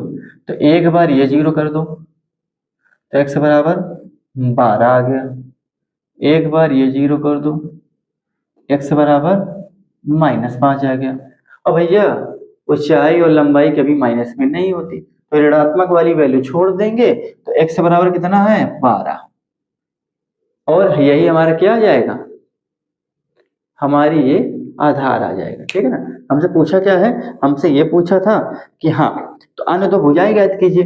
तो भैया एक भुजा 12 हो गई, दूसरी कितनी थी, देखो एक भुजा, अगर हमने क्या बोला कि ऋणात्मक वाली वैल्यू हम छोड़ देते हैं, क्यों, क्योंकि लंबाई ऊंचाई चौड़ाई कभी माइनस में नहीं होती। चलो अगर x बराबर 12 आ गया, प्लस वाला लेंगे, यही तो हमारा आधार था, तो आधार कितना आ गया, 12। ऊंचाई कितनी थी, x माइनस 7, x की जगह 12 रख दो 5, ऊंचाई कितनी आ गई, 5। ठीक है ना, चलो इसे हटा दे रहे हैं, हो गया ना पूरा। चलो अब आपका कौन सा एक सवाल और बाकी है, आपका प्रश्नावली 4.1 क्या हो जाएगा, खत्म। कल हम चर्चा करेंगे प्रश्नावली 4.3। ठीक है ना, हमने क्या बोला, आपका ये सवाल खत्म, एक सवाल के बाद फिर हम कल चर्चा करेंगे प्रश्नावली 4.3। चलो अब लास्ट सवाल है, इसको कर दे रहे हैं। इसमें क्या दे रखा है, एक कुटीर उद्योग एक दिन में कुछ बर्तनों का निर्माण करता है। कुटीर मतलब बर्तन बनाने वाले व्यापारी हैं, वो एक दिन में क्या कह रहा है, कुछ कुछ बर्तन बनाता है। इससे अभी एक रिलेट सवाल था कि कुछ बर्तन वो बनाता है, और कहता है कि एक विशेष दिन ये देखा गया कि प्रत्येक नग के निर्माण, अब देखो बच्चों को समझ कंफ्यूज, नग का मतलब क्या होता है, नग को वस्तु भी बोलते हैं, नग को सामग्री भी बोलते हैं, सब वही चीज है, घुमा दिया, वस्तु की जगह क्या इस्तेमाल कर दिया, नग। अब बच्चे कंफ्यूज हो जाएंगे, सर जी नग क्या होता है। अब यही सब तो होते हैं जो सब समझ, अरे सवालों को क्या कर देते हैं, और ज्यादा कठिन बना देते हैं और सवालों की समस्या को बढ़ा देते हैं। चीज वही है, एक जगह वस्तु बोल दिया, एक जगह नग बोल दिया। कह रहे हैं कि एक विशेष दिन यह देखा गया, इसने भी क्या किया, इसने भी मन बनाया, भैया चलो देखते हैं कि प्रत्येक नग की एक मतलब प्रत्येक नग का निर्माण लागत, मतलब नग को वस्तु बोलते, प्रत्येक वस्तु की निर्माण लागत रुपए में उस दिन निर्माण किए गए बर्तनों की संख्या के दोगुने से 3 अधिक थी। ठीक ना, पहले अब क्या कह रहा है, यदि उस दिन कुल निर्माण लागत 90 रुपए थी तो निर्मित बर्तनों की संख्या और प्रत्येक, क्या कह रहा है, हाँ बर्तनों की संख्या और प्रत्येक नग ज्ञात कीजिए। ठीक है ना, देखो हमसे क्या कह रहा है कि एक कुटीर उद्योग एक दिन में कुछ बर्तनों का निर्माण करता है। कोई एक खिलौने बनाने वाला व्यापारी है, सॉरी बर्तन बनाने वाला व्यापारी है, जो एक दिन में कुछ बर्तन बनाता है। कह रहा है अब कितना बनाता है पता नहीं, मान लो भैया, क्या मानो, माना वह उस विशेष दिन में या एक दिन में x बर्तन बनाता है। कितना बनाता है, x बर्तन बनाता है। ठीक है, अब क्या कह रहा है, एक विशेष दिन जब वो देखता है, उसका मन हुआ देखने का कि प्रत्येक वस्तु की निर्माण लागत में, जो वस्तु बनाता है ना, उसको बनाने में जितने भी उसको कॉस्ट आता है, जो उसका लागत लगती है, जो पैसा लगता है, वो पैसे के विषय में बता रहा है कि जो हम ये वस्तु बनाते हैं इस पे जितना खर्चा आता है, खर्चा वो बता रहा है कि खर्चा जो आता है उस दिन निर्माण किए गए जो बर्तन, उस दिन हमने क्या किया, माना वो एक दिन में एक बर्तन बनाता, या उस दिन वो कितने बर्तन बनाया था, उसने एक से बनाया था। ठीक है ना, या उस दिन वो एक दिन में एक से बनाता, कह रहे उस दिन निर्माण किए गए बर्तनों की संख्या के, जो बर्तन है इसकी संख्या के दोगुने, गुना, दो गुना मतलब गुणा, और दो गुना मतलब 2 से गुणा, हमने गुना भी लिखवाया था। मतलब कह रहा है बर्तन की संख्या के दोगुने से 3 अधिक है। मतलब जो निर्माण लागत है, देखो कह रहा है हाँ नग की निर्माण लागत, तो नग का निर्माण लागत क्या दे रखा है, निर्माण में बनाने का जो खर्चा है, लागत मतलब क्या होता है, खर्चा। तो उस दिन जो बर्तन बनाया था उसके दुगने से, मतलब बर्तन एक से बनाया था उसका 2 गुना, गुना मतलब गुणा कर दो, और 2 मतलब 2 से कितना अधिक है, अधिक मतलब जोड़, अधिक कुल, और ये सब जोड़ में आते हैं। कितना अधिक है, 3 अधिक है, 3 अधिक है ना। अब क्या कह रहा है हमसे कि अगर ये उस 3 अधिक है, यदि उस दिन कुल निर्माण लागत 90, क्या कह रहा है, उस दिन निर्माण लागत मतलब उस दिन जो उसने बर्तन बनाया था उसका उसने कॉस्ट निकाला तो 90 रुपए का आया। कितना आया, 90 रुपए का। तो ये बताओ उस दिन अगर उसने एक दिन की जगह पे ये भी लिख, उस दिन माना, उस दिन एक ही क्या लोग, उस दिन एक्स बर्तन उसने बनाए, कितने बनाए, एक्स। आप ऐसे लिख दो, माना हुआ उस दिन एक्स बर्तन का निर्माण किया। अब ये एक्स बर्तन की निर्माण लागत देखो क्या बोला, एक उस दिन उसने एक्स बर्तन बनाए, और एक बर्तन की निर्माण लागत कितनी दे रखी, इसको और हल कर लो, 2x प्लस का 3, यही दे रखी। तो सवाल में भी यही दे रखा है कि भैया कि प्रत्येक नग का पूछ रहा है भाई, नग का निर्माण लागत प्रत्येक नग की, मतलब हर एक नग का निर्माण कितना खर्चा क्या आ रहा है, प्रत्येक मतलब हर एक नग का या वस्तु की कॉस्ट कितनी आ रही है। तो एक वस्तु की कॉस्ट कितनी है, मतलब कि एक वस्तु को बनाने में कितना खर्चा आ रहा है, इतना, एक को बनाने में इतना खर्चा आ रहा है, तो भैया एक्स बर्तन को बनाने में कितना आएगा, तो ये हो जाएगा एक्स गुणे भैया 2x प्लस का 3 हो जाएगा। भाई एक्स बर्तन एक का रेट अगर तुमसे बोल भैया 1 किलो आम का मूल 10, तो 10 का क्या होगा, 10 से गुणा कर दोगे। उसी प्रकार भैया एक का है इतना पैसा आया है तो एक्स का गुणा कर दो, और ये दे रखा है, ये कितना दे रखा है, 90। क्या दे रखा है, 90। कह रहे कि हाँ उसको दे रखा है कि भैया कि यदि उस दिन निर्माण लागत 90 रुपए थी, कितनी थी, 90, मतलब उस दिन उसने एक्स बर्तन बनाए थे और एक बर्तन का खर्चा इतना आया था, तो एक्स बर्तन बनाने में कुल 90 आ रहा है, दे रखा है। अब इसे हल कर लो भैया, 2x स्क्वायर और ये इसका कर दो, क्या हो जाएगा, ओ अच्छा हाँ, 2x स्क्वायर प्लस का 3x बराबर का 90, ठीक है ना। चलो इसे 90 को उधर ला लो, 2x की घात 2 और प्लस का 3x, और ये कितना हो जाएगा, माइनस का 90, इधर आएगा तो प्लस का 0, ठीक है ना। अब सवाल क्या कह रहे हैं भैया, x की घात 2 का गुणा किससे करोगे, अचर पद से, तो 2 का 90 में गुणा करोगे 180। अब 180 का ऐसे टुकड़े करो कि जोड़ने घटाने में 3 आ जाए, और भैया गुणे में 180, तो गुणे में तो हमेशा आ ही जाता है, 2 नवा 18, 2 दूनी 4, 2 दूनी 4 नहीं होगा, 2 चौके 8, अब 3 से करो, 3 एक काम 3, 3 पचे 15, अब वहाँ अभी भी 3 से काट दो, 3 पचे 15 और 5 एक कम 5।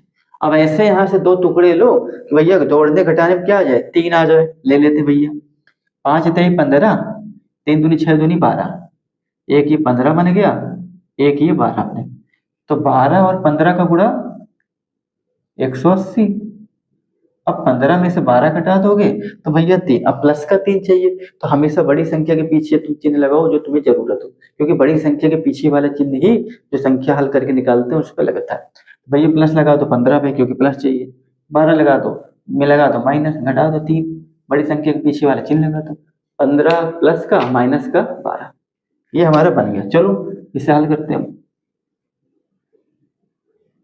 ठीक है ना। चलो ये आप लिख लो, ये आप लिख लो, 2x की घात 2 प्लस का 3x और माइनस का 90, ठीक है ना। हमारा बना क्या था, 15, हाँ 2x की स्क्वायर और क्या बना था हमारा, प्लस का 15x, और इधर क्या बना था, माइनस का 13x बना था। ओ 15 12, हाँ 12 बचा था, हाँ क्या बचा था, 12x और माइनस का 90 बराबर के 0, 15 दूना 30, हाँ यही बना था ना। चलो अब ले लो भैया, 2 2 का जोड़ा ले लो, तो यहाँ क्या कॉमन लोगे भैया, यहाँ कॉमन ले लो x, क्या बचेगा 2x प्लस का 15, यहाँ कॉमन क्या ले लो 2 2 2, हाँ यहाँ कॉमन ले लो 6, कितना ले लो 6, तो और क्या बचेगा, 6 दूनी 12 और माइनस माइनस का प्लस और 15 छक्का 90 बराबर का 0, ठीक है ना। अब इनमें क्या कॉमन है, ये कॉमन, 2x प्लस का 15, तो ये बचा x माइनस 6 बराबर का 0, ठीक है ना। तो एक बार आप ये वाला माइनस ले लो, 0 ले लो, कितना आ जाएगा, 2x बराबर प्लस का उधर जाएगा माइनस का 15। अब देखो x बराबर गुणे में कोई चीज अगर होती है तो ऊपर है तो नीचे आ जाती है, माइनस का 15 बटे 2। अब इसको ले लो, x माइनस 6 बराबर 0, तो x बराबर 6। हम ऋणात्मक वैल्यू नहीं लेते, ठीक है ना, क्योंकि कीमत वगैरह कभी माइनस में तो होती नहीं। तो x का मान कितना आ गया, 6। तो भैया बर्तन उस दिन इसने कितने बनाए थे, 6 बनाए थे, और उनकी निर्माण लागत कितनी आएगी, देखो निकाल लो भैया। 2 x की जगह क्या रख दोगे, 6 प्लस का 3, 2 छंग 12 प्लस का 3, कितना आ गया, 15।